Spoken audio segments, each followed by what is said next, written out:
Iyengar bakery style रवा cake कसा बनवायचा हे आज आपण बघणार आहोत। इथे मी साहित्याचं अचूक प्रमाण सांगितलं आहे, त्याप्रमाणे तुम्ही जर केक बनवलात तर अगदी पहिल्यांदा बनवत असाल तरीही परफेक्ट केक बनेल। त्यासाठी तुम्हाला व्हिडिओ कुठेही स्किप न करता शेवटपर्यंत बघावी लागेल। नमस्कार, ताईच्या किचनमध्ये आपले सर्वांचे खूप खूप मनापासून स्वागत आहे। केकसाठी लागणारं साहित्य आधी आपण बघूयात। इथे मी हा 1 वाटी बारीक रवा घेतलेला आहे, तुम्ही जाड रवा पण घेऊ शकता। अर्धी वाटी साखर, अर्धी वाटी दूध, पाव वाटी दही घ्यायचं आहे। दही ताजं घ्यायचं आहे, जास्त आंबट घ्यायचं नाही। दही आणि दूध हे दोन्ही रूम टेम्परेचरवरचं घ्यायचं, फ्रीज मधलं घ्यायचं नाही। पाव वाटी तेल घेतलेलं आहे, इथे तुम्ही तूप पण घेऊ शकता। आणि तेल जास्त वासवाले जसे की करडईचं तेल किंवा मोहरीचं तेल असं जास्त स्ट्रॉंग वास असलेलं तेल घ्यायचं नाही। शेंगदाणे तेल किंवा सनफ्लॉवर तेल घेऊ शकता। हे 10 रुपयाचं मी मिल्क पावडरचं पॅकेट येतं ते घेतलेलं आहे, याच्यामुळे केक चांगला असा आपला क्रीमी तयार होतो। पाव चमचा वेलची पावडर आणि थोड्या केशरच्या काड्या घेतलेल्या आहेत रंगासाठी। या जागी तुम्ही व्हॅनिला एसेन्स पण वापरू शकता, 3 ते 4 ड्रॉप्स। अर्धा चमचा बेकिंग पावडर, पाव चमचा बेकिंग सोडा, थोडंसं 1 ते 2 चिमूट मीठ घ्यायचे आणि हे काही टुटी फ्रुटी घेतलेले आहेत, ह्या ऑप्शनल आहेत। केकचं बॅटर तयार करायला घ्यायच्या आधी आपल्याला केक बेक करण्यासाठी तयारी करून घ्यायची आहे, कारण केकचं मिश्रण एकदा तयार झाल्यावर बेकिंग पावडर आणि सोडा ॲक्टिवेट असताना आपल्याला लगेच बेक करायला ठेवायचं असतं। त्यासाठी इथे मी केक टिन घेतलेला आहे, त्याला थोडंसं तेलाने ग्रीस करून घ्यायचं आहे।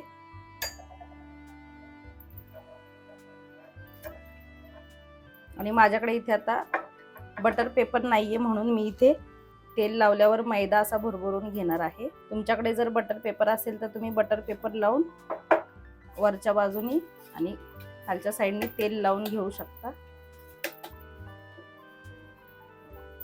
असं सर्व बाजूने आपल्याला हे मैदा भुरभुर घ्यायचा आहे, त्याच्यामुळे केक व्यवस्थित डिमोल्ड होतो। सगळ्यांच्याच घरी ओव्हन नसतो, म्हणून आज आपण हा केक कढईमध्ये बेक करणार आहोत। त्यासाठी ज्याप्रमाणे ओव्हन प्रीहीट करावं लागतं तसंच आपल्याला ही कढई पण प्रीहीट करून घ्यायची आहे। कढई घेतलेली आहे मी जाड तळाची आणि त्यामध्ये स्टँड ठेवलेला आहे आणि गॅस चालू करून फास्ट गॅसवर आपल्याला ही कढई प्रीहीट करून घ्यायची आहे 10 मिनिटांसाठी आणि झाकण ठेवून प्रीहीट करायला ठेवायचे आहे।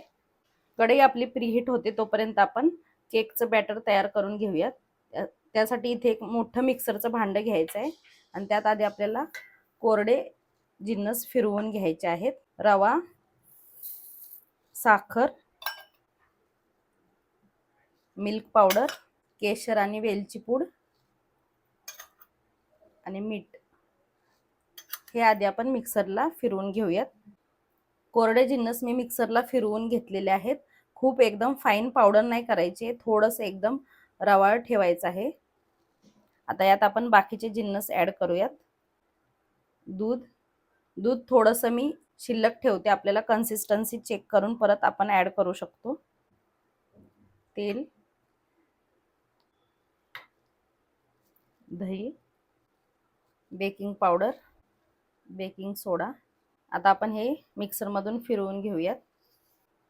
मिक्सरमध्ये फिरवून घेतल्यावर ते चेक करूया आपण, थोडंसं हे दाटसरच आहे। आपण शिल्लक ठेवलेलं दूध पण त्यात आता ॲड करून घेऊयात।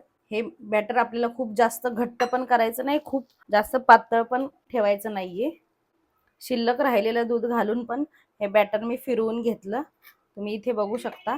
अशा प्रकारची कन्सिस्टन्सी आपल्याला केकसाठी लागणार आहे। याच्यापेक्षा जर जास्त पातळ केलं तर केक व्यवस्थित स्पॉन्जी होणार नाही आणि खूप जास्त जर घट्ट केलं तर तो व्यवस्थित फुलणार नाही, खाली बसेल। आपल्याला आता ह्या बॅटरमध्ये टुटी फ्रुटी ॲड करायची आहे, त्यासाठी इथे मी एका बाउलमध्ये थोडा मैदा घेतलेला आहे आणि यात 2 चमचे टुटी फ्रुटी घालते। मैदा चांगला टुटी फ्रुटीला असा लावून घ्यायचा आहे, त्यामुळे त्या खाली केकच्या बेसला बसत नाहीत किंवा एकत्र असा गोळा होत नाहीत चिकट असल्यामुळे। आता हे आपण बॅटरमध्ये घालूयात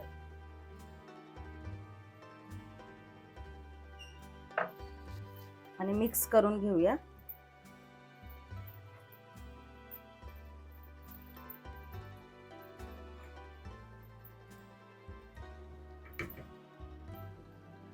आता हे मिश्रण आपण केक टिन मध्ये ओतून घेऊयात।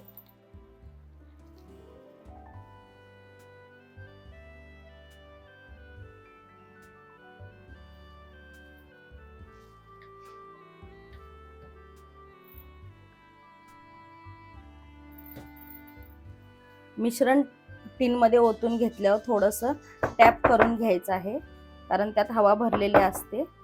केकचं बॅटर तयार होईपर्यंत आपली कढई पण प्रीहीट झालेली आहे. हे मी आधीच सुरीने काढून घेतलेलं आहे. झाकण गरम झालेलं आहे जास्त म्हणून हे झाकण काढून गॅस कमी करून घ्यायचा आहे आणि आपल्याला हे केक टिन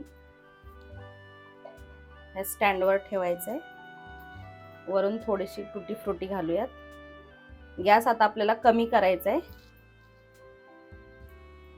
अजून एक गोष्ट सांगायची राहिली, केक टिन घेताना तुम्ही अर्ध मिश्रण बसेल एवढाच घ्यायचं आहे, नाहीतर केक फुलल्यावर टिन मधून बाहेर येऊ शकतो. आता आपण परत झाकण व्यवस्थित बसेल असंच झाकण घ्यायचं आहे, जेणेकरून त्यातून वाफ बाहेर येऊ नये म्हणून.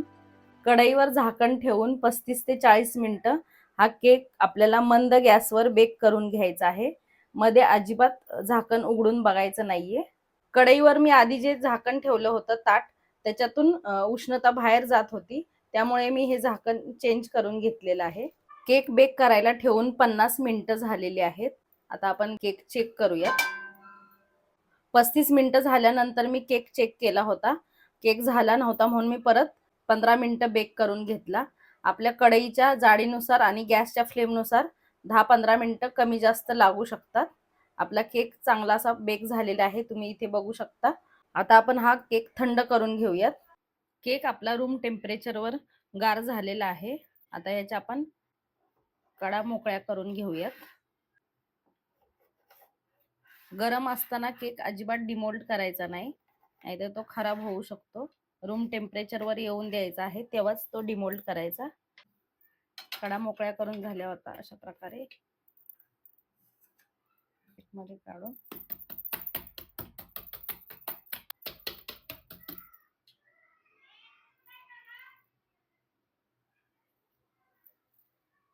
इथे तुम्ही बघू शकता किती मस्त असा रंग आपल्या केकला आलेला आहे. केक आता आपण कट करून घेऊयात.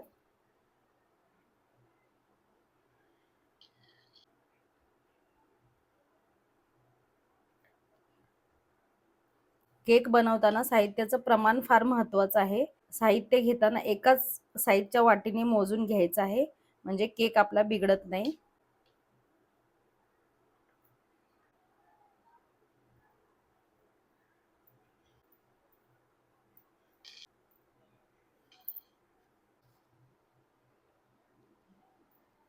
इथे तुम्ही बघू शकता किती मस्त अशी जाळी आपल्या केकला आलेली आहे. एकदम मऊ लुसलुशीत जाळीदार असा आपला अय्यंगर बेकरी स्टाईल केक तयार झालेला आहे. तुम्हाला किंवा तुमच्या मुलांना केक आवडत असेल तर बाहेरचा मैद्याचा केक खाण्यापेक्षा असा हा रव्याचा केक तुम्ही बनवून बघा आणि मला कमेंट करून सांगा कसा झाला ते. व्हिडिओ आवडले असेल तर लाईक करा, जास्तीत जास्त शेअर करा. चॅनलवर नवीन असाल तर सबस्क्राईब करा आणि बाजूचं बेल आयकन पण प्रेस करा, जेणेकरून तुम्हाला आपल्या अशा छान छान व्हिडिओंचे नोटिफिकेशन सर्वात आधी मिळेल.